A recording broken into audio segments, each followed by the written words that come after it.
बिस्मिल्लाहिर्रहमानिर्रहीम। अस्सलाम वालेकुम डियर व्यूअर्स। तो अपनी पिछली वीडियो को ही कंटिन्यू करते हुए मैं आज आपको बताऊंगी कि reserve words C plus plus में कौन कौन से हैं। हमने पिछली वीडियो में साइंटेक्स किए थे, ठीक है। साइंटेक्स बनाते हैं हम लोग कुछ ग्रामेटिकल रूल्स से, ठीक है। कुछ कमांड्स, टैग्स आपके जो हैं सिंबल्स, उनको यूज़ करके बनाए जाते हैं। तो उन वर्ड्स को हम जो है वो साइंटेक्स कहते हैं, उन वर्ड्स को हम रिजर्व वर्ड्स कहते हैं, जिनके थ्रू आपका जो है फॉर्मेट किसी भी लैंग्वेज को, किसी भी प्रोग्राम लिखने को बनाया जाता है, उनको हम रिजर्व वर्ड्स कहते हैं। जैसे कि कुछ एग्जांपल्स मैं आपको यहाँ पर वर्बली कोड करूंगी माइक्रोसॉफ्ट एक्सेल की। माइक्रोसॉफ्ट एक्सेल में जैसे सम SUM is used for taking sum, calculating sum of two different numbers or more than two numbers। तो इसी तरह से C++ लैंग्वेज में आपके पास जो रिजर्व वर्ड्स हैं वो हैं मेन बेसिक कमांड्स, यानी वो आपके पास किसी वेरिएबल के नेम में यूज नहीं हो सकते, ठीक है। किसी वेरिएबल के डेटा में यूज नहीं हो सकते, आप उनको एज अ फार्मूला यूज करते हैं। यानी वो C++ लैंग्वेज को बताएंगे कि आप इसमें अब IO स्ट्रीम जैसे है तो आप इसको स्टार्ट करना चाह रहे हैं, मेन बॉडी है तो वो आप इसको टेक्स्ट के अंदर राइट करना चाह रहे हैं, and etcetera etcetera. And L है तो वो बताएगा कि प्रोग्राम जो है वो एंड होने वाला है। तो इनको हम कहते हैं रिजर्व वर्ड्स। चलिए हम देखते हैं कि कौन कौन से रिजर्व वर्ड्स हैं C++ लैंग्वेज के अंदर, और फिर मैं वन बाय वन एक एक करके उसके आपको पर्पसेस बताऊंगी कि ये किस सिचुएशन में, अगर आपने स्टेटमेंट्स 2 लिखनी है, 3 लिखनी है, एग्जीक्यूट करानी है, फॉर्मूला लिखना है, एक्सेट्रा एक्सेट्रा, तो किस सिलसिले में कौन सा रिजर्व वर्ड्स यूज होता है। सबसे पहले मैं आपको लिस्ट शो कर दूं रिजर्व वर्ड्स जो है C++ लैंग्वेज के अंदर जो यूज होते हैं। जी, ये है सामने लिस्ट C++ लैंग्वेज के अंदर रिजर्व वर्ड्स जो यूज होते हैं।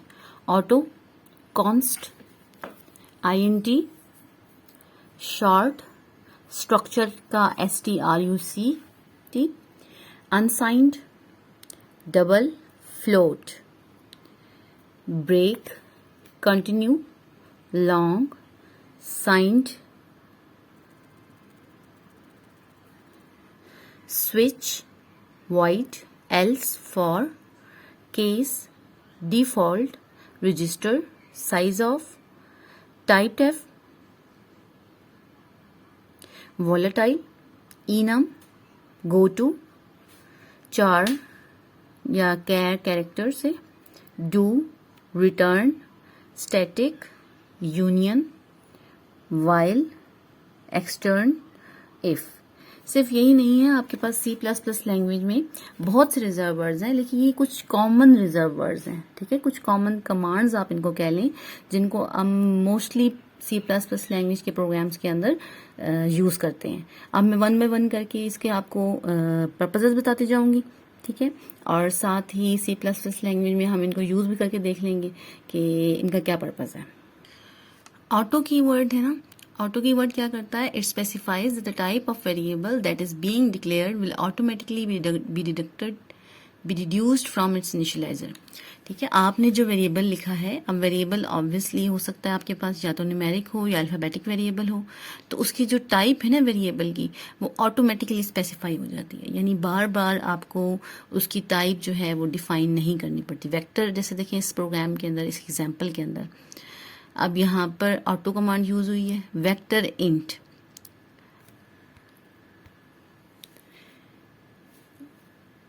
जी, इसकी जो टाइप है वो है इंट, वेक्टर इंट, ठीक है। तो ऑटो जो है आपको बार बार कमांड्स की टाइप्स डिफाइन नहीं करनी पड़ती। अब ठीक है, आपने वेक्टर इंट कर दिया तो ऑटो क्या करेगा, auto reduce type to be iterator of a vector for auto it, यानी आपने ऑटोमेटिकली इसकी टाइप्स जो है वो एंड तक उसको इनिशियलाइजर से लेता रहेगा। And for functions if the return type is auto then there will be evaluated by return type expression, ठीक है। मतलब वो उसी एक्सप्रेशन में, उसी टाइप के अंदर उसका आउटपुट भी देगा।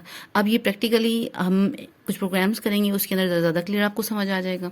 नेक्स्ट आपकी कमांड है ब्रेक। अभी शॉर्टली मैं आपको इन कमांड्स की कुछ समरी देना चाहती हूँ, फिर आपको प्रैक्टिकल वर्क से ज़्यादा क्लियर हो जाएगा। जी, ब्रेक स्टेटमेंट जो है C++ लैंग्वेज उसका क्या पर्पस है। The break in C++ language is a loop control statement. अब लूप होता है ना आपके पास कि रेपिटेशन, यानी अगर आपकी एक ही स्टेटमेंट, एक ही फार्मूला, ठीक है, एक ही सिंटैक्स बार बार आप एग्जीक्यूट करवाना चाह रहे हैं, तो फिर उस स्टेटमेंट को हम लूप स्टेटमेंट कहेंगे, जिसमें सेम फार्मूला बार बार अप्लाई हो रहा हो। तो ये क्या है, सी प्लस प्लस लैंग्वेज के अंदर ब्रेक जो है वो लूप कंट्रोल स्टेटमेंट है, यानी लूप्स को कंट्रोल करती है। लूप्स को कंट्रोल करने का मतलब ये है कि अगर आपने वैल्यूज प्रिंट करवानी है 100 वेरिएबल्स की और आपने वो लूप यानी ऑटो कमांड दे दी हैं, ठीक है, और ऑटोमेटिकली आपके पास वैल्यूज जो हैं वो प्रिंट होती जा रही हैं, ऐड होती जा रही हैं, इंक्लूड होती जा रही हैं, और उसके बाद आपको रिजल्ट्स मिलेंगे। तो ब्रेक स्टेटमेंट से क्या होगा, जिससे आपका ये लूप जो है वो टर्मिनेट हो जाएगा। टर्मिनेट होने का मतलब ये है कि रुक जाएगा।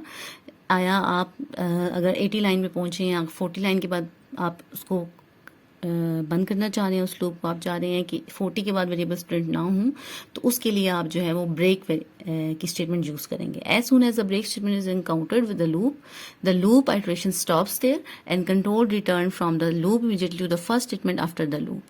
ठीक है, लूप का मतलब ये है, मैं आपको बता चुकी हूँ लूप का मतलब। आपने जहां पर ब्रेक स्टेटमेंट यूज की होगी, आया फॉर एग्जांपल लूप था 100 लाइंस के लिए और आपने 20 लाइंस के बाद ब्रेक स्टेटमेंट यूज कर ली, तो क्या होगा कि वो लूप वहीं पर रुक जाएगा, प्रोग्राम की एग्जीक्यूशन रुक जाएगी और वापस एग्जीक्यूशन स्टार्ट हो जाएगी फर्स्ट लाइन से। ठीक है, जहां पर आपने लूप लगाया था, यानी आपने फर्स्ट लाइन पे कंडीशन लगा दी थी कि ये स्टेटमेंट, यही फार्मूला जो है नेक्स्ट 100 लाइन पर जाएगा। ठीक है, नेक्स्ट 100 वैल्यूज को लेके जाएगा। तो जहां पर आपने लूप की स्टेटमेंट यूज की थी, उससे अगली लाइन से आपकी स्टेटमेंट की एग्जीक्यूशन शुरू हो जाएगी। तो it's very easy and it saves your time. आप स्क्रॉल थ्रू करें, आप प्रोग्राम्स की लाइंस को जाने के बजाय, यानी आप वेट करें कि 100 लाइंस जो है वो एग्जीक्यूट हो जाएं, तो उसके बाद आप नेक्स्ट कमांड दें। तो अगर आप दरमियान में कहीं पर लूप स्टेटमेंट को रोकना चाह रहे हैं, तो उसके लिए ब्रेक स्टेटमेंट यूज होती है। जी, नेक्स्ट स्टेटमेंट है आपके पास इंट स्टेटमेंट। ठीक है, ये रिजर्व वर्ड ही हम कर रहे हैं and this is number 3 reserve word जो मैंने आपको टेबल में दिखाए थे। रिजर्व वर्ड इंट इंटीजर से निकला है। ठीक है, इसका मतलब होता है होल नंबर्स। होल नंबर्स यानी वो नंबर्स जिनके अंदर फ्रैक्शनल पार्ट इंक्लूडेड नहीं होता। ठीक है, other than the floating point numbers and double precision numbers. जैसे कि यहाँ पर आपको एक एग्जांपल दी गई है, a इज इक्वल टू 7। अब a इज इक्वल टू 7 में आप देख सकते हैं कि इस only integer variable, whole number यानी पॉइंट में वैल्यू नहीं है। तो इस तरह की वैल्यूज अगर आपने डिफाइन करनी है, तो फिर आप इन की स्टेटमेंट जो है वो यूज करें। इन के अंदर एक चीज मैं और यहाँ पर ऐड करना चाह रही हूँ कि इसमें आप वेरिएबल्स होल नंबर्स यानी विदाउट द डेसिमल पॉइंट जो नंबर्स होते हैं उनको यूज कर सकते हैं, और उसमें आप साइन नंबर्स भी यूज कर सकते हैं। यानी अगर ये -7 होता है, a इज इक्वल टू -7, तो वो भी करेक्ट होता। ठीक है, a इज इक्वल टू 7, अब ये +7 है तो ये डेटा भी करेक्ट है। सिर्फ आप -7.5 की वैल्यू जो है, यानी पॉइंट्स में, फ्लोटिंग पॉइंट्स में वेरिएबल्स को यूज नहीं करते, वो अदर डेटा टाइप्स में आता है। तो इंटीजर में सिर्फ आपके पास डेसिमल नंबर्स आ जाते हैं, डेसिमल नंबर्स आ जाते हैं, यानी without any fractional part. Next आपका जो रिजर्व वर्ड है वो है स्ट्रक्ट। ठीक है, स्ट्रक्ट का है तो struct keyword defines the structure type followed by the identifier name of the structure. यानी आप जो स्ट्रक्चर यूज कर रहे हैं, ठीक है, वेरिएबल्स को डिक्लेयर कर रहे हैं। तो यहाँ पर देखिए एग्जांपल दिए, स्ट्रक्ट पर्सन, उसके बाद कर्ली ब्रैकेट यूज हो रही हैं। कर्ली ब्रैकेट में आप जो है एक से ज्यादा मेंबर्स, एक से ज्यादा वैल्यूज जो है वो डिक्लेयर कर सकते हैं उस स्ट्रक्चर की। यानी आपने जो, जैसे इस तरह से हम लोग एक्सेल में होता है ना, आपके पास आपने नेम दे दिया कॉलम को और उसके अंदर आपने उसकी वैल्यूज बता दी। तो इसी तरह से स्ट्रक्ट है कि आपने वेरिएबल नेम डिक्लेयर कर दिया और उसके अंदर उसकी डिफरेंट वैल्यूज जो है वो आप बता सकते हैं। कैरेक्टर नेम कितने हैं, 50 हैं। ठीक है, स्ट्रक्ट आपने किया है आपका पर्सन स्ट्रक्चर, यानी आपका मेन वेरिएबल डिक्लेयर किया गया है पर्सन, और उसके अंदर उसकी मजीद मेंबर्स उसके क्या क्या हैं, सब हेडिंग्स वो हैं, कैरेक्टर नेम है 50 हैं, इंटीजर एज, फ्लोट सैलरी।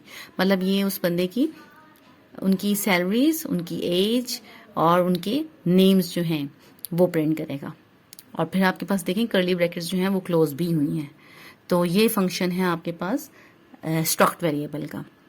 अब इस तरह मजीद वीडियोस में मैं आपको 4-4, 5-5 रिजर्व वर्ड्स जो हैं उसको एक्सप्लेन करती रहूँगी।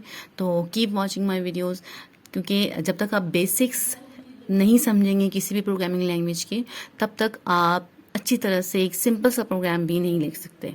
ठीक है, ये नहीं हो सकता कि आपने प्रोग्राम को एज इट इज़ याद कर लिया, ठीक है, उसको एज इट इज़ लिख दिया और परफॉर्म कर दिया।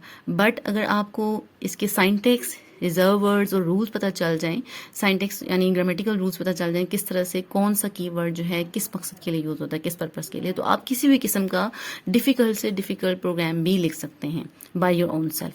तो keep watching my videos and please subscribe my YouTube channel. Thank you.